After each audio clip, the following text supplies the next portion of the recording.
I'm here with Sarah Webster, who's running for the 2nd District Alderman position in the town of Greeneville. And Sarah, first off, just tell us a little bit about yourself. Well, I have been living in Greeneville for 44 years. I wasn't born here, but I feel like it's my home, and I always have felt. It's such a friendly community, and this has so much potential, and I get excited about it. I've been involved in a lot of activities over the years with the town and for the town, and I can understand how the big umbrella of things operates and all the little parts that are underneath it. So I see the big picture, and I would like to make it perfect. And why have you decided to run for re-election for alderman? Why have I decided?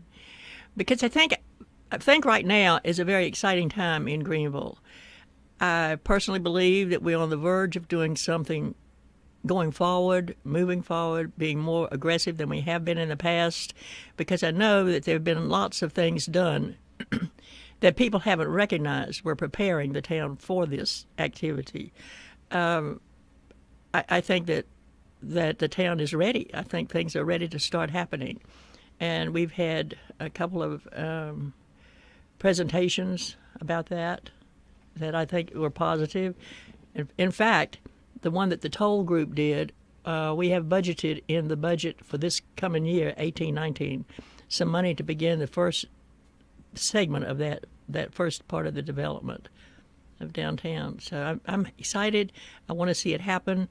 We have, in Greeneville, we have things that I find I've been hearing for years when I go to meetings, conferences and things. If you have environmental resources, great. You can do well in your community. If you have historical resources, oh, that's even better. You can do, with just one of these things, you can do, make your community a destination place. If you have architectural resources and cultural resources, any of these are ones that would make a town a destination.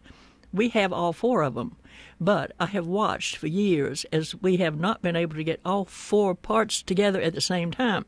I would like to see all the pieces, parts working and put together, and we can have a big package to sell. And what do you think is the biggest issue facing the town of Greeneville currently? Money is always an issue. There are always more things that are wished for on people's wish list, on departmental wish list. I think we do a very good job of handling the money and getting the best we can from the amount of money that we put into things. As for that's the only thing that is really a difficult situation every year. And fixing the budget is not easy. And what are your plans, if any, if you are reelected? I would like to see downtown revitalized overnight, if possible, but that's not going to happen. Everything has to happen in little bitty footsteps, and then the next footstep builds on that one. And I think that is a major thing. It came up in all of the workshops that we've had for the development of the two plans that we've got, and I feel like that's what people in this community want, not just in the town of Greeneville, but in the county too. I see the town of Greeneville as part of Greene County, and we're all one community. We just have different names. And is there anything else you'd like to say before we go? My list? Okay. I would just like to say that I've been involved in a lot of things in the town over the years. I was involved with bringing Main Street Greeneville to Greeneville and Keep Green Beautiful. I was involved in the development of that. I belong to the Women's Club. I chair the Historic Zoning Commission. I chair the Board of Directors of the Greeneville Light and Power Company. I'm co-chair of the Middle Nolichucky Watershed Alliance, and I chair the Greeneville-Greene County Solid Waste Planning Region. So I have been involved in a lot of activities that revolve around the functioning of the town. And I think we've done a good job of utilizing the benefits of having those programs. I think we are ready to move forward. The Board of Mayor and Alderman has been able to put in infrastructure and development things that are not really noticeable, but that would be good for retail for downtown or things of that nature. We are fortunate, of course, that we have all four of those resources that I mentioned. We are prepared to move forward and build on the things that we've done. We have available things now. People are always saying that Greeneville is a dead town, but I dispute that. We have a lot of things that are available to people who want to do things in the town. Main Street has a grant for facade improvements, had it last year. Last year there were 11 applications from people who wanted to do facade improvements in the downtown area. 3 of those were awarded. The Capitol Mosque and the awnings at the General Morgan Inn and Mickey Ellis's storefront and his back front, too, were fixed with that particular grant. So we are about to apply for that again through Main Street. That's a benefit of being a Main Street community. There's a downtown Greeneville loan program that's administered by the First Development District. That's available to be used. And we have a commercial facade improvement grant that the Tennessee Environment and Conservation Department gives to communities, but it comes through the Main Street program. There has to be a public meeting prior to having that grant available, and the public meeting is to introduce the public to what's available and what they can do with it. We have TIF in place now, the tax increment financing, and that involves 18 blocks in the downtown area, basically the Main Street district.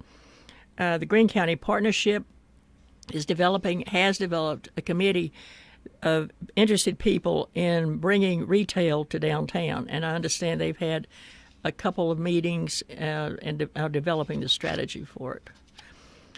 In Greeneville, we work together, public-private partnerships for many things. For example, the Lyrics on the Lawn, which is a cooperation between Main Street and the Dixon-Williams Historical Association. In 2020, we're going to have the descendants of the folks who went to the Alamo. And 21, believe it or not, we're going to have the 25th anniversary of the USS Greeneville.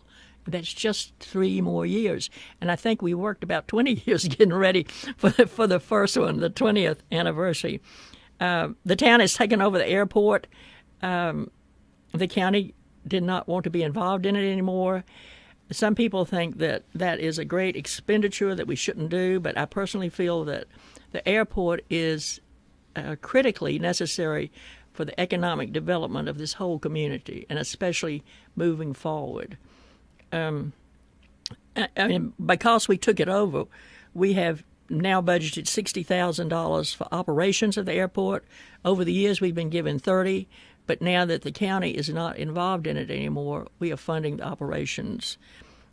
We have put in the budget, in the proposed budget, the salary and benefits for a manager that we have been talking about for years. It's just one of those things that I've been hearing about, and I'm ready to see it. I'm ready to see that manager out there and build our airport to be a real entry area into our town. For some people who come to town, some businesses who fly in and fly out the same day, all they see is what they see at the airport, and that's not Greeneville. And we also have to pay a bond payment for the airport. And the big thing, it's a one-time expenditure, is $405,000 match for runway improvements at the airport. And that's a match for an $8.1 million grant. This town, I don't know where it would ever come up with $8.1 million to do the runway improvements. But for $405,000, we can get over $8 million worth of work done. So that is, it sounds like a big expenditure, $405,000, but it's cost avoidance, and it's cost avoidance for a thing that we couldn't ever pay for, in my opinion. We've refinanced the debt of the town, and that was a real benefit to us each year. We now know each year what we are going to have to pay in financing the town's debt. In the past, on a year-to-year basis, we would be told how much we owed. That makes budgeting extremely difficult. And sometimes the numbers were, let's say, much larger than we had expected. for the schools, we're very proud of our schools. Having a #1 school system means a lot to everybody on the Board of Mayor and Alderman. And actually, over a third of our budget, our entire budget for the town of Greeneville, goes to the schools. That third of our budget includes the regular request for their budget, plus it includes any capital improvements that they want to make or need to make or have it built into their capital improvement plan. It also includes paying the bonds that we have on the school system. But it's an expenditure that we, over the years I've said, anything less than the best that we can do for the school system is wrong. And I'll repeat that anytime, because it's the future of Greeneville, it's the future of this whole community, and we want our students to be, and they are, the best. Now, safety is a major issue. I don't know if you remember the board meeting we had when we first got the officers to go to the schools. We did not have any idea how we were going to pay for them, but it was such a critical issue, the safety of students, that we went ahead and put the officers in there, and fortunately have been able to handle it and to add more security to the schools. But we do the best we can for the students because that is our future.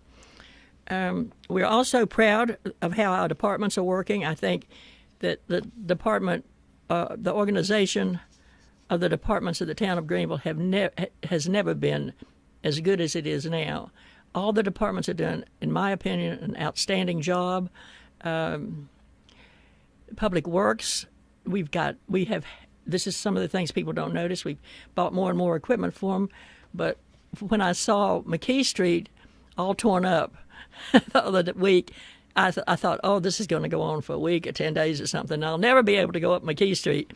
But in a couple of days, it was done and striped, and people were driving on it. And with sidewalks, the equipment we've got to do sidewalks, we can do this work in much, much less time and much cheaper than we have been able to do in the past. And those are things that enhance the ambiance of Greeneville. That's the Public Works Department. The Recorder's Office is doing an outstanding job. For the last 6 or 7 years, we have had no findings on our audit. And prior to that, we had findings, but the Board of Mayor and Alderman didn't know it. And those findings were carried over, and to our knowledge, there was not really an attempt to correct them. But we're so proud to have those clean audits for that many years. It shows the good work that we're being able to do with the organization that we now have in town. And, of course, we have the 2 plans that have been developed. The Toll Design Group developed the plan for downtown Greeneville. And the first phase of that, we have funding in the 18-19 budget to begin that first phase. It would be design and engineering work. And who will do that? It could be the Toll Group, but it might be some other group. I'm not sure. Also, we have the 20-year comprehensive plan that we worked on for at least 2 years. And I'm proud of that because that is not something that the town did.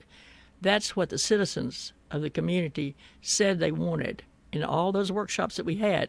So it's something that the community built that we can go by. We have the design, the downtown design group, the Toll Group. We have that we can get started on right now, and the 20-year plan we can build into that in stages. So I'm proud of the way that the town is operating and has operated, and I see a great future for it.